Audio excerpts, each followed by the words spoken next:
হয়, অহাকালিলৈ দেশৰ যি যশস্বী প্ৰধানমন্ত্ৰী নৰেন্দ্ৰ মোদী ডাঙৰীয়া নুমলীগড়ত উপস্থিত হ'ব। মই বৰ্তমান উপস্থিত আছোঁ নুমলীগড় 39 নং ৰাষ্ট্ৰীয় ঘাইপথৰ কাষতে থকা তেল শোধনাগাৰৰ যি টেংকাৰ ষ্টেণ্ডত উপস্থিত আছোঁ আৰু মোদী ডাঙৰীয়া আহি লেটেকুজান হেলিপ্লেডত আচলতে অৱতৰণ কৰাৰ পিছতে তেওঁ বায়' ৰিফাইনেৰী আছে, সেই বায়' ৰিফাইনেৰী উদ্বোধন কৰি তেওঁ নিম কৰিডৰ হৈ পেলাই এই যি টেংকাৰ ষ্টেণ্ডৰ জনসভা, এই জনসভাত ভাগ ল'ব আৰু এনেধৰণে আমি আচলতে সামগ্ৰিক পৰিৱেশ দেখুৱাই আছোঁ। আমাৰ সৈতে স্থানীয় ব্যক্তি এজন আছে, আমি তেখেতৰ সৈতে কথা পাতিব বিচাৰিম। কি ক'ব অহাকালিলৈ দেশৰ প্ৰধানমন্ত্ৰী নৰেন্দ্ৰ মোদী ডাঙৰীয়া আহিব বায়' টানেল প্ৰকল্প উদ্বোধন কৰিবলৈ, কি ক'ব? চাওক, নুমলীগড় শোধনাগাৰত অহা কাইলৈ নৰেন্দ্ৰ মোদী ডাঙৰীয়াত আহিব আৰু লেটেকুজান খেলপথাৰ উদ্বোধন নাৰী অৱতৰণ হ'ব। লগতে আমি গোলাঘাট জিলা মৰংগীবাসী হিচাপে আমি খুব গৌৰৱ অনুভৱ কৰিছোঁ যে ইয়াত 4জনকৈ প্ৰধানমন্ত্ৰী এই অঞ্চলতে আহি গৈছে। ইতিমধ্যে 112 প্ৰধানমন্ত্ৰী নৰেন্দ্ৰ মোদী আহিছে আৰু ইয়াৰ লগে লগে বায়' ৰিফাইনেৰী যাব, জৈৱ ৰিফাইনেৰী যাব, তাত গৈ উদ্বোধন কৰিব, বায়' ৰিফাইনেৰী উদ্বোধন কৰিব, লগতে তাৰ পৰা PP ইউনিট উদ্বোধন কৰিব। উদ্বোধন কৰাৰ পিছত লগালগে এই অঞ্চললৈ আহিব, মানে টেংকাৰ ষ্টেণ্ডলৈ আহিব, আহি জনসভা সম্বোধন কৰিব। এটা কথা আমি ক'ব বিচাৰোঁ যে নৰেন্দ্ৰ মোদী আহিছে, আকৌ এটা হয়তো ডাঙৰ এটা উদ্যোগ আহিব, সেই উদ্যোগলৈ আমি বাট চাই আছোঁ। খুব সুন্দৰকৈ উদ্যোগ আহিব আৰু হয়তো ডাঙৰ কিবা টোপোলা আনিব। লগতে এটা কথা আমি কওঁ যে খেতিয়কসকলে মানে যিহেতু বাঁহৰ হাজাৰ হাজাৰ টন বাঁহ লাগিব, তো খেতিয়কসকলৰ কাৰণে এটা আশাৰ বতৰা। এই খেতিয়কসকলে ইয়াত সম্পূৰ্ণৰূপে জড়িত হ'ব। ইয়াত বায়' ৰিফাইনেৰী খেতিয়কৰ লগত ডাইৰেক্ট কানেকশ্যন থাকিব, ইয়াত কোনো এজেণ্টৰ হেৰি নাথাকিব। গতিকে খুব এটা সুন্দৰ পৰিৱেশ। উদ্যোগীকৰণৰ জৰিয়তে বহু আচলতে নিবনুৱা সংস্থাপিত হ'ব। চাওক, উদ্যোগ এটা আহিলে নিবনুৱাসকলৰ কাৰণে এটা মানে খুব আশাৰ বতৰা হয়। আৰু নুমলীগড় শোধনাগাৰত মানে যিহেতু নুমলীগড় শোধনাগাৰ আছে, ইয়াত বায়' ৰিফাইনেৰী আছে, PP ইউনিট হ'ব। গতিকে মৰংগীবাসী এটা মৰংগী মৌজাৰ গৌৰৱৰ বিষয় যে 3টাকৈ উদ্যোগ ইয়াত মৰংগী অঞ্চলত স্থাপন কৰা হৈছে। লগতে আৰু এটা কথা কওঁ যে ইয়াত খেতিয়কসকলৰ কাৰণে যিহেতু বায়' ৰিফাইনেৰী, জৈৱ ৰিফাইনেৰী বাঁহৰ ওপৰত ভিত্তি কৰিহে এই জৈৱ ৰিফাইনেৰীটো বনোৱা হৈছে।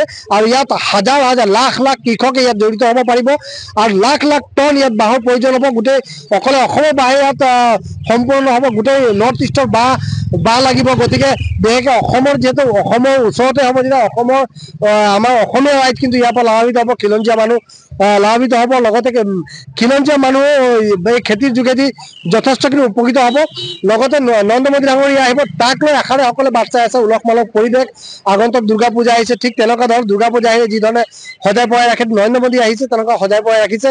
গোটেই অঞ্চল এটা পৰিৱেশ সৃষ্টি হৈছে। গতিকে কালি বায়' ৰিফাইনেৰী উদ্বোধন কৰিব, PP ইউনিট আধাৰ স্থাপন কৰিব, তাৰ লগে লগে জনসভা লাখ লাখ মানুহৰ মাজত তেওঁ ভাষণ প্ৰদান কৰিব। আৰু এই ভাষণতে এটা কথা আমি অনুভৱ কৰিব পাৰিছোঁ যে অসমৰ মুখ্যমন্ত্ৰী ডাঙৰীয়াৰ যোগেদি হয়তো প্ৰধানমন্ত্ৰী ডাঙৰীয়াক অনুৰোধ জনাব পাৰে যে ইয়াত হয়তো আৰু এটা উদ্যোগ প্ৰয়োজন হ'ব। হয়তো 50-60 হাজাৰ কোটি টকা হয়তো আৰু এটা ইয়াত উদ্যোগ পাম বুলি আমি কিন্তু আশাৰে বাট চাই আছোঁ। মুখ্যমন্ত্ৰী মহোদয় কিন্তু উৎকণ্ঠিত যে মোদী আহিব, নৰেন্দ্ৰ মোদী আহিব, প্ৰধানমন্ত্ৰী আহিব, আটাইকেইটাক চাবৰ বাবে ৰাইজ উৎকণ্ঠিত, ৰাইজৰ মাজত আচলতে উৎকণ্ঠা পাইছে।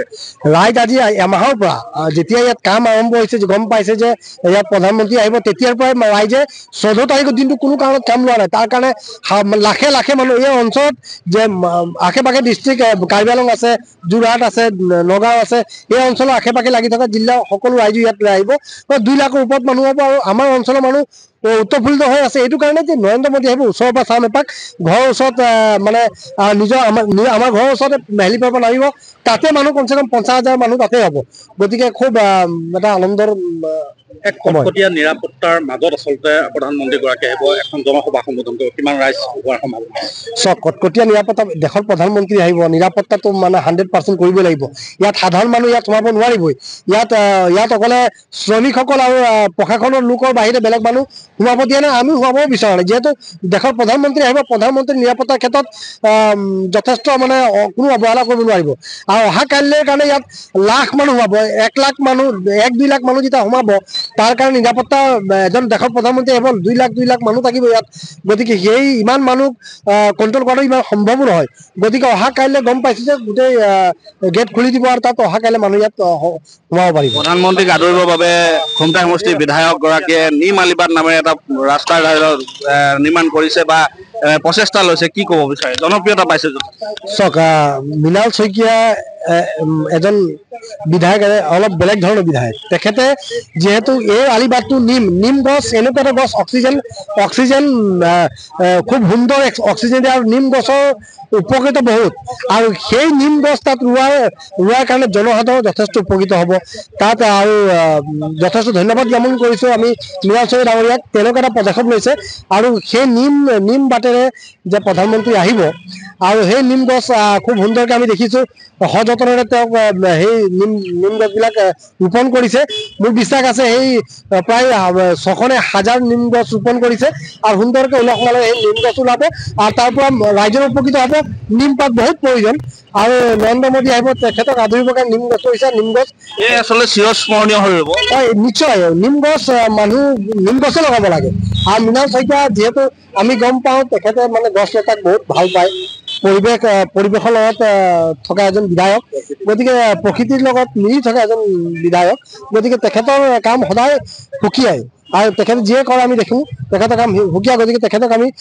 বিশেষকৈ আমাৰ অঞ্চলৰ বিধায়ক হিচাপে তেখেতক খুব আমি গৌৰৱান্বিত আৰু তেখেতে লিখা এজন বিধায়কো আমাৰ অঞ্চলত প্ৰয়োজন আছে এতিয়া সম্পূৰ্ণ নুমলীগড়বাসী সাজু হৈ আছে মোটামুটি মোদী ডাঙৰীয়া আদৰিবৰ কাৰণে আমি একচুৱেলি আমি মৰংগীতে একচুৱেলি 4জনকৈ প্ৰধানমন্ত্ৰী আহিছে আপোনালোকে নিশ্চয় গম পাইছে যে ইয়াত প্ৰথমে আহিছিলে VP সিং তাৰপিছত আহিছিলে বিভিন্ন সিং ৰাও তাৰপিছত আহিলে অটল বিহাৰী বাজপেয়ী নুমলীগড় শোধনাগাৰ উদ্বোধন কৰিলে ইয়াৰ পিছত আহিছে অটল বিহাৰী বাজপেয়ী নুমলী বায়' ৰিফাইনাৰী উদ্বোধন কৰিব আৰু লগতে PP ইউনিট আধাই লাহি কৰিব গতিকে আমি মৰংগীয়াল হিচাপে আমি সুখী আৰু এইবাৰ যে উদ্যোগ আহিব মৰংগীৰ নামাকৰণ কৰিব বুলি আমি আশা এটা দাবীও জনাইছোঁ ধন্যবাদ এনেধৰণে আচলতে অহাকালিলৈ যি ভাৰতৰ যশস্বী প্ৰধানমন্ত্ৰী নৰেন্দ্ৰ মোদী ডাঙৰীয়া ইয়াত উপস্থিত হ'বহি বায়' ইথানেল প্ৰকল্প উদ্বোধন কৰিব তাৰপিছতে তেওঁ নিম আলিবাটেৰে যি নামাকৰণ কৰিছে প্ৰধানমন্ত্ৰী নাম উৎসৰ্গা কৰা আচলতে পথটোৱে নিম আলিবাটেৰে তেওঁ আহি এই যি জনসভা টেংকাৰ ষ্টেণ্ডত হোৱা যি জনসভা তেওঁ অংশগ্ৰহণ ল'ব